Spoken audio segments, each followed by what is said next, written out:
This investigation in Pro Publica and in the Minnesota Star Tribune is, I don't know, it stopped me in my tracks. It should stop you in your tracks. And it brings up so many questions about an individual church in Duluth that I have to say, after reading this story, this is not at all what my concept of a church would be. The headline: young girls were sexually abused by a church member. They were told to forgive and forget.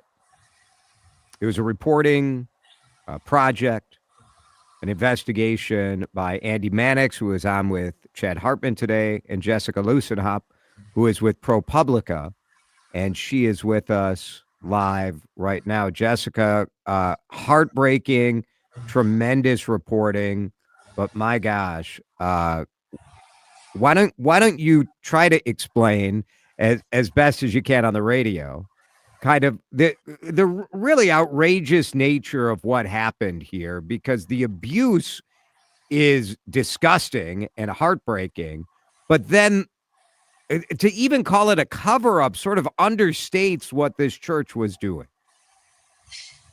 That's the thing that really drew us to the story in the first place. I mean, sadly, finding out about allegations of child sex abuse within faith communities is, unfortunately, we've heard about a lot of instances of this. I think what we felt was unique here and particularly troubling was the way that victims were handled once they came forward and disclosed either to their parents or to their preachers, and were sort of talked into, in some cases, pressured into this idea of forgiving the abuser and then forgetting about it afterwards and never speaking of it again. And after having interviewed some of the alleged victims myself, but also after having read hundreds of pages of the victims' reports to law enforcement, it's so clear that this really destroyed a lot of these girls and women. And the idea that they were just sort of supposed to forget about it is just really troubling. You start your story talking about a young girl who first was in kindergarten when she encountered this supposedly respected member of this Old Apostolic Lutheran Church in Duluth. And it's hard not to read it and be like, my God. So she was abused as a kid, kindergarten, first grade. It was happening for a couple years. But then once she told her parents that he had abused her sexually, she would describe what happened, because she was brought into like an office building for a meeting with the preacher from the church and with her abuser, right? Yeah, that's correct. That was, again, one of the things that really stood out to us was this particular victim's account. She first came forward in 2017. She was interviewed again in 2023 and basically told the story of having disclosed to her parents going to the preachers, and then the preacher's advice being, we all need to get together, meaning her, and she's, grade school age, her father, the preacher, and Clint, Massie, the perpetrator in this case. And that sort of, she's this tiny little girl, you read her description of this meeting. She's a tiny little girl. There are three big men looming over her. She has absolutely no power in this situation. And she's basically being told, hey, you've got to forgive this guy. And afterwards, again, this is according to her report to the police, afterwards, you are never to speak of this again. And another thing that really stood out to me about her account was that, as she got older, again, when she reported this in 2017 and when she reported it again in 2023, was that the silence was almost as negatively impactful as the abuse itself. Obviously, the abuse was horrible, but she talked specifically about the fact that I was never allowed to speak about this again, really just kind of seemed to just crush her spirit. There's sort of a trend in schools right now. They call it this restorative justice, restorative circle, where, and I had this circumstance with my son who was bullied by a kid, and he had to then go through this counseling thing and then have this encounter with the bully. And you can understand the potential positive side of this, especially if two friends who become estranged, or maybe if kids doing something dumb where you're like, yeah, you can find some forgiveness. But it's quite different with an adult, a sexual abuser, and the forget. The forgive part is one thing, but then we never speak of this again. You had a quote in the story from the county attorney in St. Louis County, the assistant district attorney who prosecuted this. And we should say that Clint Massie did plead guilty to 4 counts of felony criminal sexual conduct with victims under the age of 13. He was sentenced to a sickeningly short 7.5 years in prison, but that is what the crime is. And you guys did try to reach out to the church officials. You tried to reach out to Clint Massie. He's still locked up, right? Correct. Yep. So none of them commented. No surprise here, considering the whole thing was forgive and forget. We don't speak of anything. But talk about what Mike Ryan, the assistant district attorney, the prosecutor, what he said about that, because this is the bigger picture here. I think the thing that disturbed him the most, so this was supposed to go to trial. All the victims who were set to testify had flown into Duluth, and a jury finally they get a chance to publicly talk about it. Exactly. It's for some of them their very first time speaking about this to anyone except for perhaps a family member, or they're going to be able to tell their story publicly for the first time.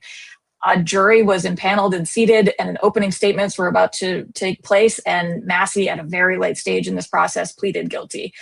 Now, of course, from a prosecutor's perspective, like you want to win the case, you want to get him, pleaded guilty, and so maybe that's good enough. But the sense that I always got from kind of everybody we talked to in the story, the prosecutor, the sheriff's detectives, the victims, the alleged victims, is that this one person going to prison does not in any way, shape, or form, that's not the end of the problem. That's certainly not the end of accountability.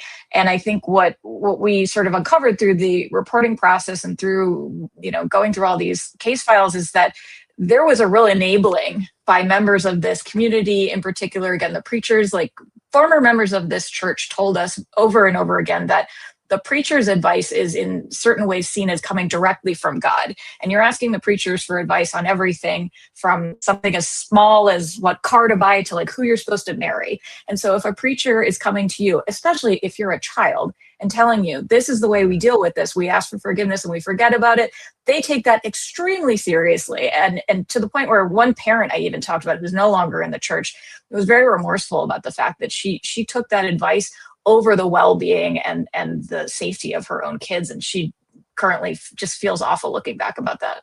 Jessica Lussenhop is with us. Pro Publica is a nonprofit investigative news organization. You can read this at propublica.org. It's also a joint project with the Minnesota Star Tribune. So the same story is at startribune.com. I think it's worth mentioning because a lot of our listeners are, you're members of a church. You're understand that churches typically under the law have people who are mandated reporters who have to call police. Like my sister's a teacher. If she becomes aware of some abuse, she has to call police. It is mandatory. In this case, even though this church has the word Lutheran in the name, it's not it's kind of a weird deal, isn't it? It's not exactly what we would think of as a traditional Lutheran church. We don't think they have any real connections to, I guess I would say, mainstream Lutheran churches. It's a smaller faith community, but it has a pretty big presence in Minnesota, in Duluth, somewhat in the Twin Cities as well. And there are churches, there's 33 locations across the United States.